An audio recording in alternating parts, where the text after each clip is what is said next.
എല്ലാ കൂർക്കം വലിയും OSA അഥവാ ഒബ്സ്ട്രക്റ്റീവ് സ്ലീപ്പ് ആപ്നിയ ആണോ? എന്താണ് obstructive sleep apnoea?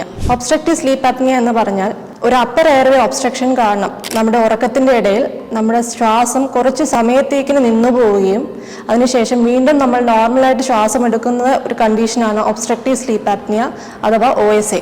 Obstructive sleep apnea നമ്മൾ കുട്ടികളിലും മുതിർന്നവരിലും വളരെ സാധാരണയായി കണ്ടുവരുന്നതും എന്നാൽ നമ്മൾ ശ്രദ്ധിക്കാതെ പോകുന്നതുമായ ഒരു കണ്ടീഷനാണ്. കുട്ടികളിലാണെങ്കിൽ കൂടുതലായി അഡിനോയിഡ് എൻലാർജ്മെന്റ് അല്ലെങ്കിൽ ടോൺസിൽസ് എൻലാർജ്ഡ് ഒക്കെ ആണെങ്കിൽ ഇത് വളരെ സാധാരണയായി കാണാറുണ്ട്.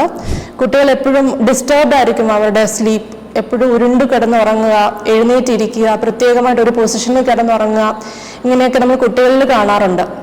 അതുപോലെ തന്നെ അഡൾട്ട്സിലാണെങ്കിൽ ഉറങ്ങുന്നതിൻ്റെ ഇടയ്ക്ക് കുറച്ച് ടൈമിലേക്ക് ശ്വാസം നിന്നു പോകും, അത് കഴിഞ്ഞിട്ട് പിന്നെയും അവർ നോർമലായിട്ട് ശ്വാസം എടുക്കും.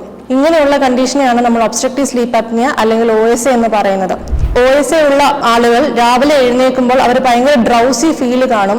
അതുപോലെ തന്നെ വാഹനങ്ങൾ ഓടിക്കുമ്പോൾ വെറുതെ ഇരിക്കുമ്പോഴൊക്കെ അവർക്ക് ഉറക്കം വരിക, ഭയങ്കര തളർച്ച അനുഭവപ്പെടുക, ഇതൊക്കെ വളരെ സർവ്വസാധാരണമായി കാണാറുണ്ട്. കുട്ടികളിലാണെങ്കിൽ അഡിനോയിഡ് എൻലാർജ്മെന്റ് അല്ലെങ്കിൽ ടോൺസിലർ എൻലാർജ്മെന്റ് ഒക്കെയാണ് ഇതിന് കാരണം.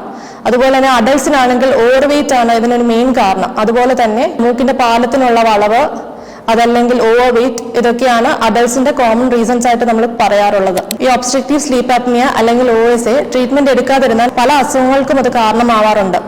അതുകൊണ്ട് തന്നെ ഇങ്ങനെ എന്തെങ്കിലും സിംറ്റംസ് ഉള്ളവർ ഉടനെ തന്നെ ഡോക്ടറിനെ കാണുകയും ആവശ്യമെങ്കിൽ അതിനുള്ള ട്രീറ്റ്മെന്റ് എടുക്കുകയും വേണം. താങ്ക്